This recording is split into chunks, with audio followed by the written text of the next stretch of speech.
Hello dear friends. आज मैं इस सिनर्जी आईएएस एकेडमी पर आप सभी लोगों का स्वागत है। जैसा कि विदित है, पिछले 4 साल और 4.5 साल से इस सिनर्जी आईएएस एकेडमी चैनल पे, यूट्यूब चैनल पे आईएएस की तैयारी के लिए, यूपीए स्टेट सिविल सर्विस के लिए, एसएससी के लिए स्टडी मटेरियल दिए जा रहे हैं, वीडियो लेक्चर दिए जा रहे हैं। आप लोगों ने उसे सराहा भी है, पसंद आ रहे हैं आप लोग को। तो आज इसी कड़ी में आगे बढ़ते हैं। इसमें है इमरजेंस ऑफ महाजनपद। इमरजेंस महाजनपद ये UPC, IAS, SSC, UPPSC, MPPSC, BPSC, JPSC, RS के लिए काफ़ी यूजफुल है, ये काफ़ी इम्पोर्टेंट है। उम्मीद है आप लोग इसे पसंद करेंगे। तो चलिए शुरू करते हैं आज का।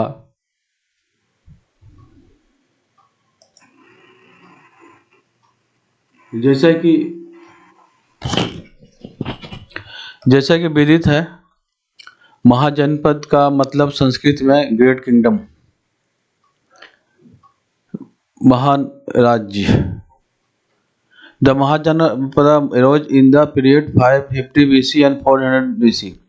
ये महाजनपद जो है बीसी के पहले 550 BC से 400 BC के बीच में आए। The Mahajanapada India were 60 number and had clearly demarcated territories. Mahajanapada Bharat में 16 नंबर में 16 थे, संख्या में 16 थे और इनके अपने डिफाइंड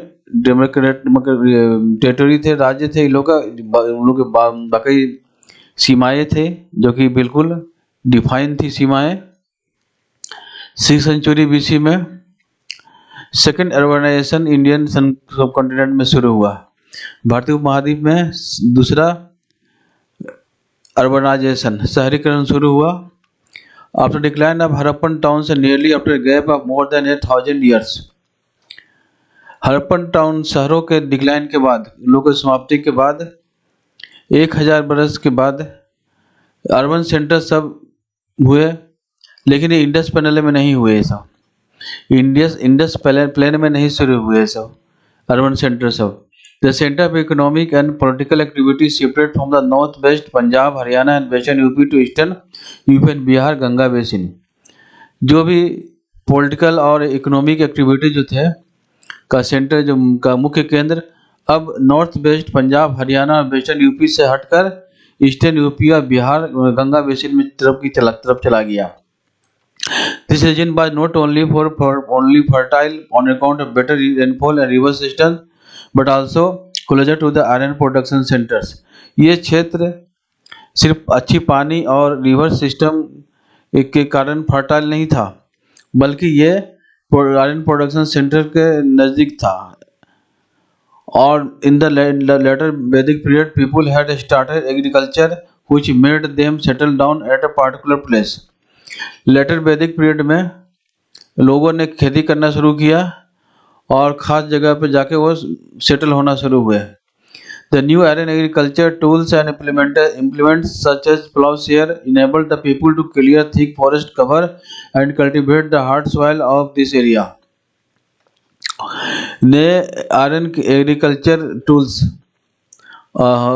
औजार जो कल्चर में कृषि के लायक थे, जैसे हल हुए, ये सब लोगों को घने घने जंगलों को साफ करने में मदद किया और उस एरिया के सॉइल को कल्टीवेट करने में मदद किया। Also, iron weapons made the warrior class more important, and slowly people gained a strong allegiance to the territory but they belonged to rather than the Jan or tribe. Iron weapon से लोहे के बने हुए हथियार जो थे वो योद्धाओं को काफ़ी महत्व मिली, उसे वॉरियर क्लास बना दिया गया और धीरे लोग स्ट्रॉन्ग टेरिटरी में अपने में होने लगे और वो अब जन और ट्राइब से अलग हो चुके थे। उन्होंने अपना अलग ये अपने को अलग बना लिया था, अलग अपने को अलग से स्थापित कर लिया था। These permanent settlements led to the foundation of Janpada और territorial states under the control of the king. ये परमानेंट सेटल हो गए, खेती करने लगे, खेती के हथियारों से, हल फल वगैरह से। तो उन्होंने ये जो है, ये जो उन लोगों को परमानेंट स्थायी सेटलमेंट की तरफ ले गया। लोग स्थायी सेटलमेंट होने लगे, परमानेंट सेटलमेंट होने लगे, जो कि फाउंडेशन हुआ जनपद और टेरिटोरियल स्टेट्स का। और उसके जो हेड होते थे वो किंग होते थे, उनके कंट्रोल में जनपद और टेरिटोरियल क्षेत्रीय राज्य बनने लगे। The use of better iron tools and weapons enabled some territorial states to become very large, and they came to be called Mahajanapadas, large territorial state in North India. अच्छे लोहे के बने हुए औजार, हथियार कुछ राज्यों के काफ़ी बड़े बन गए, कुछ राज्य बहुत बड़े बन गए, इसलिए वो महाजनपद कहलाए, बड़े क्षेत्रीय राज्य, खास करके नॉर्थ इंडिया में, उत्तर भारत में। Most of the mahajanapadas were situated in the north of India between Bihar in the east to the north west frontier of the subcontinent. अधिकतर महाजनपद जो थे वो विंध्य के उत्तर में थे, वो सब कॉन्टिनेंट के नॉर्थ वेस्ट फ्रंटियर, बिहार के ईस्ट से नॉर्थ वेस्ट फ्रंटियर में तरफ थे ये अधिकतर, विंध्य के उत्तर की तरफ। From 600 BC the political history of struggles between these states for supremacy. 600 before Christ political history जो है, राजनीति इतिहास है संघर्ष का, ये स्टेट सब अपने सुप्रीमेसी के लिए लड़ते रहे। According to Buddhist text Anguttara, the land between Himalaya and Narmada was divided into 16 independent states, Mahajanapadas. Buddhist text Anguttara, ये हिमालय और नर्मदा के बीच का जो लैंड था, जमीन था, वो 16 स्वतंत्र राज्यों में बटा हुआ था, जिसे महाजनपद कहते हैं। The formation of the earliest political structure in India started with semi nomadic tribals units called Janas. पहले जो पॉलिटिकल स्ट्रक्चर था भारत में, शुरुआत हुआ था सेमी नोमैडिक ट्राइबल, जो घूमते हुए रहते थे, और उसको जन बोला जाता था। This jana comprised of Aryan and non Aryan tribes fighting among each other for control over cattle and pastures. ये जन जो था, इसमें आर्यन भी आते थे, नॉन आर्यन ट्राइब भी आते थे, जो आपस में लड़ते रहते थे कैटल और पास्चर के लिए, नियंत्रण करने के लिए। Gradually this Janas merged with each other to form territorial state Janapadas. धीरे धीरे जब जन सब एक दूसरे से मिलते चले गए और जनपद स्टेट की, क्षेत्रीय जनपद स्टेट की स्थापना की गई। The Janapada institute to the establishment of settle agriculture communities. Janapada जो थे वो agriculture community, settle agriculture communities का स्थापना को शो करता है। Permanent settlement provided a geographic identity to the tribe or group of tribes, and it was expressed by naming the area under possession of the tribe. Permanent settlement जो हुआ वो tribe और group को, tribe के group को एक क्षेत्रीय पहचान दी, और ये उसके इस एरिया के नाम से एक्सप्रेस होता है कि ट्राइब का possession, under possession of the tribe, tribe के बाद उसका पोसेशन उस एरिया के नाम से एक्सप्रेस होता है। None of the Janapadas qualified in the category of a state until the 6th century BC. कोई भी जनपद जो था 6th century तक स्टेट कैटेगरी में नहीं था। After the discovery of iron, ruling and warrior classes emerged, armies were established and territories were widened through wars or forceful captures. Iron की डिस्कवरी के बाद, आयरन की खोज के बाद, लोहे के खोज के बाद शासित और योद्धा क्लास जो था वो उभर के सामने आया, सेना स्थापित की गई और राज्यों को बड़ा किया गया लड़ाई के जरिए और जबरदस्ती कैप्चर करके, कब्जा करके। The use of iron tools and implements brought improvement in agriculture. Iron tools का यूज और उसका इम्प्लीमेंट्स एग्रीकल्चर में काफ़ी इम्प्रूवमेंट लाया। This created an Avenue for production of surplus food and diversified occupations. ये प्रोडक्शन सरप्लस फूड में food का surplus production हुआ और लोगों ने अपने ऑक्यूपेशन को दूसरे क्षेत्रों में भी डाइवर्सिफाई किया। People engage in trade and business which led to formation of towns. लोग ट्रेड व्यापार में और बिजनेस शामिल होने लगे और जिसकी वजह से शहर बनने लगे। Iron was also used for forging weapons to fight wars and acquire more territories. लोहे ने हथियारों को और ज़्यादा मुख्य बना दिया और ज़्यादा अच्छे अच्छे हथियार बनने लगे, लड़ाई लड़ने होने लगे, ज़्यादा टेरिटरी कब्जा होने लगे। This led to the formation of bigger units either governed as a republic और बाय मोनार्च। और बड़े बड़े यूनिट शहर के राज्यों के बनने लगे। इसकी वजह से वो जो कि गवर्न किए जाते थे, शासित किए जाते थे रिपब्लिक के द्वारा या गणतंत्र के द्वारा या मोनार्च के द्वारा या राजा के द्वारा। These units came to be known as Mahajanapada. ये बाद में यूनिट जो हो गए, जो बड़े हो गए, ये महाजनपद के नाम से जाने गए। The Mahajanapada had a ruling class to govern common people. Mahajanapada के पास एक रूलिंग क्लास थी, शासन करने वाली एक क्लास थी जो कि कॉमन लोगों को गवर्न करती थी, शासित करती थी। The Mahajanapada in India extended from north west frontier of India to Bihar in the east. Mahajanapada जो है इंडिया में नॉर्थ वेस्ट फ्रंटियर से बिहार के ईस्ट तक फैली हुई थी। The north south was from north of India to river Krishna in the south. और नॉर्थ साउथ में भारत के नॉर्थ में से रिवर कृष्णा, साउथ में रिवर कृष्णा तक थी फैली हुई। India was divided into 5 large regions, जैसे Madhya Desh, the middle country, Pratichya, western lands, Prachya eastern region, Uttarapatha, the land in the north of India, Dakshinapatha, the land of south Vindhyas. Bharat 5 बड़े क्षेत्रों में बटा हुआ था। मध्य देश जिसमें मिडिल कंट्री थी, मध्य देश, और प्रतीक्षा ये पश्चिम तरफ का जो जमीन थे उसको प्रतीक्षा बोला जाता था। प्रचिया जो कि पूर्वी भाग का क्षेत्र था।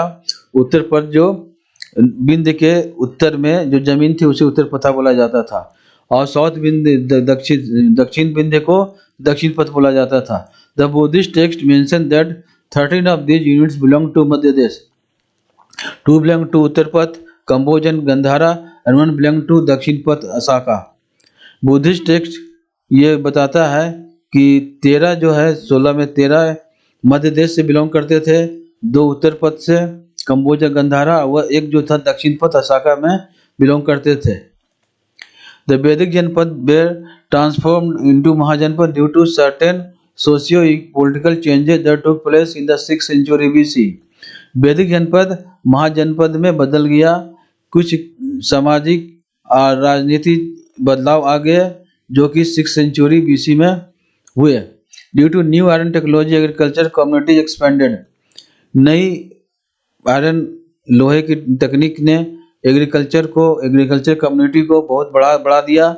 गहपति emerge as land holders and got the cultivation done with the help of slaves, hired labourers etc। Gahapati land holder के पीछे जमींदार बन गए और खेती करवाई गुलामों नौकरों के मदद से, और अब मजदूरों को लिया गया किराए पे। Important class of traders emerged.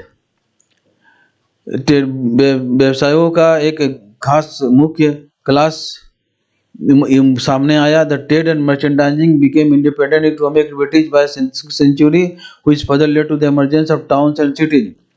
व्यापार और ट्रेड एंड मर्चेंडाइजिंग जो स्वतंत्र रूप से इकोनॉमिक एक्टिविटी हुए 6th सेंचुरी में, वो भी काफ़ी मददगार साबित हुए नए नए शहर और टाउन और सिटी बनने में।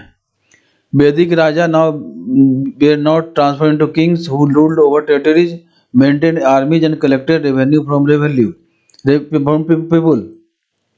वैदिक में का जो राजा था वो किंग में बदल गया, वैदिक राजा, और वो क्षेत्रों पर शासन करने लगा, अपने आर्मी रखने लगा और रेवेन्यू लोगों से कर वसूलने लगा। महाजनपद were basically the amalgamation of large number of rural and urban settlements. These were 16 महाजनपद। महाजनपद basic तौर पर ग्रामीण और शहरी क्षेत्रों का को मिलाकर एक बहुत बड़े संख्या में शहर और शहरी और ग्रामीण क्षेत्रों को मिलाकर मिल गए, तो उसे महाजनपद का नाम दे दिया गया। ये सब मिलाकर 16 महाजनपद थे। The name of 16 Mahajanapada were given by the Buddhist text Anguttara Nikaya part of Sutta Pitaka. 16 नाम जो है महाजनपद के, वो नाम दिए बुद्धिस्ट टेक्स्ट अंगुत्तरा निकाया, जो कि सुत्ता पिटाका का पार्ट है। Even the Jain text Bhagavati Sutra and other Buddhist text Mahavastu have the names of the 16 Mahajanapada. यहाँ तक जैन के टेक्स्ट भगवती सूत्र और दूसरे बौद्धिक बुद्धिस्ट टेक्स्ट महावस्तु में भी 16 महाजनपद के नाम दिए हुए हैं। The growth of iron technology and art of maintaining high temperature and smelting of iron led to the use of iron tools and weapons. Iron technology के बढ़ावा से हाई टेम्परेचर को मेंटेन करने में मदद मिली, और जिसकी वजह से आयरन को स्मेल्ट किया गया और आयरन टूल्स और वेपन्स बनाए गए। द महाजनपद वेर आइदर मोनार्चिकल और रिपब्लिकन। महाजनपद जो थे या तो राजाओं का अधीन थे या गणतंत्र थे, लोकतंत्र थे। जैसे monarchical ruled by kings and monarch. Monarchical में राजाओं के द्वारा शासन किया जाता था। उस समय कुछ खास क्षेत्र थे, जैसे अंग, चेदी, कोसालम, सुरासेना, मत्स्य, अस्माका, बत्सा, गंधारा, अवंती, मगध, ये सब राजाओं के द्वारा शासन किया जाता था। रिपब्लिकन नॉन मोनार्चिकल जो राजाओं द्वारा नहीं किए जाते थे, गणतंत्र के द्वारा किए जाते थे, लोकतंत्र के लोगों के द्वारा किए जाते थे, वो क्षेत्रों का नाम है कंबोज, मल्ला, भगाज, मौर्य, इनाटरिका, कुरु, पंचाला, कोलियाज, बज्जी, लिच्छवी, साक्या, ये सब नाम थे जहाँ पर राजा शासन नहीं करते थे, बल्कि लोकतंत्र शासन करते थे। This Republic had a Gana Parishad which was an assembly of senior responsible citizen. ये जो लोकशाही थे, लोकतंत्र वाले राज्य जो थे, वो उन लोग का गण परिषद होता था, असेंबली होता था। इसमें बड़े और जिम्मेदार नागरिक शामिल होते थे। अब इसके डिटेल से थोड़ा देख लेते हैं। A few जनपदाज arose toward the end of the Vedic period. However, with progress in agriculture and settlement by 500 BC, they became a common feature. कुछ जनपद वैदिक पीरियड के बाद बड़े बन गए और प्रोग्रेस एग्रीकल्चर और सेटलमेंट के 500 BC के साथ वे कॉमन फीचर बन गए। वो लगातार बढ़ते चले गए, जैसे जनपद बने, फिर जनपद से महाजनपद बन गए। Around 450 BC, over 40 जनपद covering even Afghanistan and South Eastern Central Asia are mentioned by Panini.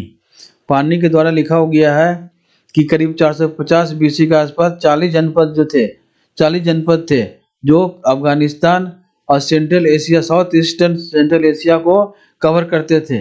वहाँ तक फैला हुआ था ये जनपद, और इसमें जिसका जिक्र पाणिनि में किया हुआ है। However, the major part of southern India was excluded. लेकिन इसमें दक्षिण भारत का बहुत बड़ा हिस्सा नहीं था। The Pali text shows that the जनपद grew into महाजनपद, that is large states or countries. Pali text में लिखा हुआ है कि जनपद धीरे धीरे महाजनपद बन गए, जो कि बहुत बड़े स्टेट और कंट्री थे, देश थे। This text mention 16 of them. उसमें टेक्स्ट में 16 के बारे में मेंशन किया हुआ है। 9 of them also occur in Panini, not as महाजनपद but as जनपद। पाणिनि में सभी का जिक्र तो नहीं है, 9 का जिक्र है। वहाँ महाजनपद नहीं बताया गया, बल्कि इसे जनपद बताया गया है। In the age of Buddha we find 16 large states called महाजनपद। हम लोग बुद्ध के समय में पाते हैं कि 16 बड़े बड़े शहर राज्य थे, जिसको महाजनपद कहते थे। Most of these states arose in the upper and mid Gangetic plain, including the Doab area covered by the Ganga, Yamuna and their tributary. अधिकतर स्टेट जो थे अपर और मिड गंगेटिक प्लेन में उभरे थे, और दोआब एरिया जो कवर किया जाता था गंगा, यमुना, इसके सहायक नदियों के द्वारा, वो पूरा एरिया में ये महाजनपद फैले हुए थे। They were mostly situated north of the Vindhyas and extended from northwest frontier to Bihar. वो अधिकतर बिंद के नॉर्थ में फैले हुए थे और जो कि उसका एरिया फैला हुआ था नॉर्थ वेस्ट फ्रंटियर से बिहार तक। Of these Magadha, Kosala, Vatsa and Avanti seem to have been powerful. इसमें से मगध, कोसाला, बटसा और अवंती बहुत ही शक्तिशाली थे। Beginning from the east we hear of the kingdom of Anga which covered the modern district of Munger and Bhagalpur. उत्तर के शुरुआत से हम लोग जानते हैं अंग का राज्य था, जो कि आज के आधुनिक जिले हैं मुंगेर और भागलपुर, उसमें शामिल थे अंग राज्य में। इट हैड, जिसे अंग में कर्ण को अंग का राजा घोषित किया गया था महाभारत काल में। It had it's capital eight Champa which shows signs of habitation in the 5th century BC and there is a mud fort dating to that century। यह कैपिटल, इसके पास कैपिटल था जो चंपा कहलाती थी। वहाँ पर 5th सेंचुरी से ही फिफ्थ सेंचुरी बीसी से सभ्यता के वहाँ लोगों के रहने के साइन मिले हैं। वहाँ पर एक मिट्टी का किला भी मिला है उस सेंचुरी का। Eventually the kingdom Anga was swallowed by its powerful neighbour Magadha. Anga के राज्य को बाद में उसके पड़ोसी राज्य मगध ने अपने अधीन ले लिया। Kosala had an important city called Ayodhya which is associated with the story in the Ramayana. Kosala बहुत ही महत्वपूर्ण सिटी थी जिसको अयोध्या कहते थे, जो कि रामायण की कहानी से एसोसिएट है, जुड़ी हुई है। In the neighbourhood of Kosala lay the republic clan of the Mallas which territory touch the northern border of Vajji states. Kosala के पड़ोसी में मल्लाज का रिपब्लिक राज्य था, जिसके टेरिटरी राज्य क्षेत्र बज्जी स्टेट के नॉर्दर्न दक्षिण उत्तर सीमाओं को छूती थी। One of the capital of the Mallas was at Kushinara where Gautama Buddha passed away. Mallas का एक कैपिटल एक था जिसका नाम कुशीनारा था, जहाँ पर गौतम बुद्ध ने अपने शरीर त्यागे। Kushinara is coterminous with Kasia in Deoria district. Kushinara Deoria district Kasia के साथ थी। Excavation however show that it was not settled on any scale before the 5th century BC. खुदाई से पता चला है कि ये 5th सेंचुरी के पहले यहाँ पर कोई बड़े पैमाने पर सेटलमेंट नहीं था। कोसला also included the tribal republic territory of the Sakya of Kapilavastu. Kosala tribal republican जो था कपिलवस्तु के शाक्य कम्युनिटी का, उसके रिपब्लिकन टेरिटरी से में शामिल था Kosala. The capital of Kapilavastu is identified with Piprahwa in Basti district. Kapilvastu का राजधानी को हम लोग बस्ती जिला के पिपरवार से आइडेंटिफाई करते हैं। Habitation at Piprahwa did not occur earlier than 500 BC। 500 BC के पहले यहाँ पर कोई हैबिटेशन नहीं थी, कोई सभ्यता नहीं थी। Lumbini which is situated distance of 15 kilometre from Piprahwa in Nepal served as another capital of Sakya. Lumbini जो कि 15 किलोमीटर की दूरी पर था नेपाल में पिपरावा से, वो शाक्य की दूसरी राजधानी थी। In Ashokan inscription it is called the birth place of Gautama Buddha. Ashoka के इंस्क्रिप्शन में लिखा हुआ है, अभिलेख में, कि ये गौतम बुद्ध का जन्म स्थान था। Magadha embrace the former district of Patna, Gaya and parts of Shahabad and give to be the leading state of time. Magadha वो पहले डिस्ट्रिक्ट का पटना, गया, शाहाबाद का कुछ हिस्सा, और बाद में ये अपने समय में बहुत बड़ा स्टेट बन गया। Its earlier capital was Rajgir and later Pataliputra. पहले इसकी राजधानी राजगीर थी, बाद में पाटलिपुत्रा बन गया। Both were fortified and show signs of habitation around the 5th century BC. दोनों किले थे और 5th सेंचुरी के आसपास यहाँ पे हैबिटेशन की सभ्यता के संकेत मिलते हैं। North of the Ganga in Tirhut division ले द स्टेट ऑफ बज्जी व्हिच इंक्लूडेड 8 क्लान्स। गंगा के उत्तर में तिरहुत डिवीजन, जहाँ पर बज्जी स्टेट हुआ करती थी, उसमें 8 क्लान इंक्लूडेड थे। However the most powerful dynasty was that of the Licchavis with their capital at Vaishali, which is coterminous with the village of Basra in Vaishali district.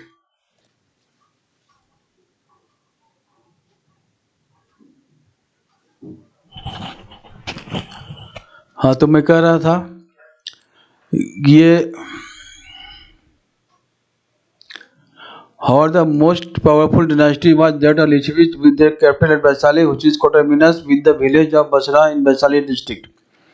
Licchavi powerful dynasty जो था उस वक्त लिच्छवी था, उसकी राजधानी कैपिटल थी, राजधानी वैशाली थी, जो कि वैशाली जिले के बसरा गांव के सीमा पर थी, उसके सीमा पर मिलती थी ये. The Puranas push the antiquity of Vaishali to a much earlier period, but archaeologically Basra was not settled until the 16th century BC. पुराण में लिखा गया है वैशाली के एंटिक्विटी के बारे में कि ये पहले पीरियड थी. आर्कियोलॉजिकली भी ये बसरा में 16 सेंचुरी बीसी के पहले कोई सेटलमेंट नहीं था. Further west we find the kingdom of Kashi which is capital at Varanasi. आगे बढ़ते हैं पश्चिम की तरफ तो काशी का राज्य उसकी राजधानी वाराणसी थी. Excavation of at Rajghat shows that the earliest habitation started around 500 BC and the city was enclosed by mud embankments at about the same time. खुदाई से पता चला है कि राजघाट में अर्लीस्ट हैबिटेशन जब सबसे पहले हैबिटेशन सभ्यता थी बसने की वो 500 BC से शुरू हुई थी और उसके जो सिटी थे जो इनक्लोज की गई थी मड इम्बैंकमेंट से. उसी समय में मिट्टी के बने हुए घर थे, इसके इम्बैंकमेंट पाए गए हैं, इम्बैंकमेंट ऊंचे ऊंचे बांध बने हुए हैं. Initially Kashi appears to have been the most powerful of a state but eventually it has succumbed to the power of कोसाला. शुरू में काशी बहुत पावरफुल मालूम पड़ता है, पावरफुल स्टेट मालूम पड़ता है, लेकिन बाद में यह कोसाला के अधीन कोसाला का सामने उतनी नहीं थी शक्तिशाली. कोसला embraced the area occupied by eastern UP and its capital at Shravasti.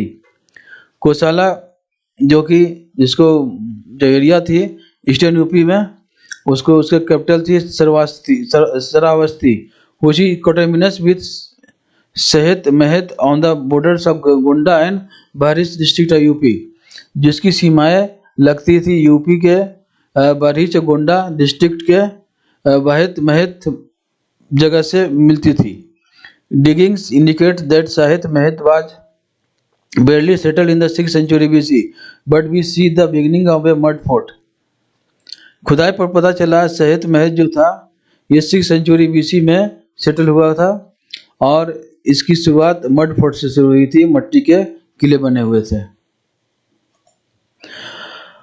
Further west was the kingdom of the Vatas along the bank of the Yamuna with its capital at Kosambi near Allahabad. बाद में वत्सा का kingdom पश्चिम में की तरफ और बढ़ते हैं तो देखते हैं कि वत्स का राज्य था ये यमुना के किनारे नदी के किनारे, जिसकी राजधानी कोसाम्बी थी इलाहाबाद में, इलाहाबाद के नज़दीक. The वत्सास were a Kuru clan which had shifted from Hastinapur and settled Kausambi. Vatsa जो थे वो कुरु क्लान के थे जो कि बाद में हसीनापुर हसीनापुर से शिफ्ट कर गए और कौसाम्बी में सेटल हो गए. Kaushambi was chosen because of its location near the Confluence of Ganga and Yamuna. Kaushambi को चुनने का कारण रहा होगा ये गंगा यमुना नदी के संगम के नज़दीक था ये. In the 5th century BC it had a mud fortification as excavation reveal. 5वीं सेंचुरी BC में ये मड फोर्टिफिकेशन था, मट्टी के बने हुए किले थे जैसा खुदाई में पता चला है. We also hear of the older states of the Kurus and the Panchal which were situated in western UP, but the no longer enjoyed the political significance they had attained in the later Vedic period. हम लोग पुराने कुरु के पुराने state के बारे में सुनते हैं या पंचाल के बारे में सुनते हैं जो कि वेस्टर्न यूपी में सिचुएटेड थे, स्थित थे. वे ज़्यादा समय तक पॉलिटिकल सिग्निफिकेंस का इंजॉय नहीं कर सके क्योंकि they attain in the letter period में जैसे उन्होंने एंजॉय किया था, दे पाया था, जो पॉलिटिकल सिग्निफिकेंस वो बाद में नहीं कर पाए। In central Malwa and the adjoining parts of MP lay the state of MP. Central Malwa और उससे जुड़े हुए हिस्से जो एमपी के थे, उसके स्टेट अवंती थे, अवंती कहलाते थे। It was divided into 2 parts, ये 2 भागों में बांटा गया था। Northern part which is capital Ujjain, उत्तर की तरफ जो हिस्सा था उसकी राजधानी उज्जैन थी, दक्षिण का हिस्सा था वो महिष्मती कहलाता था। Both this towns became Fairlie important from the 5th century BC onwards, दो इवेंचुअली उज्जैन सरपास्ड महिष्मती। ये दोनों शहर जो थे बहुत ही मुख्य थे 5th century और उसके बाद, क्योंकि दोनों ये उज्जैन ने महिष्मती को बाद में सरपास कर लिया। It develop the large scale working in iron and erected strong fortification, ये बाद में बड़े पैमाने पर आयरन और बड़े बड़े किले बनाए गए। आयरन पर लोहे के ये पर के दम पर बहुत बड़े बड़े फोर्टिफिकेशन किए गए, किलेबंदी की गई। The political history of India from 6th century BC onwards was one of the struggles among these states for supremacy। Bharat के राजनीतिक इतिहास में 6th century के बाद से एक संघर्ष शुरू हुआ सभी राज्यों में सुप्रीमेसी के लिए। कौन पावरफुल है, कौन सबसे शक्तिशाली है, उसकी लड़ाई शुरू हुई।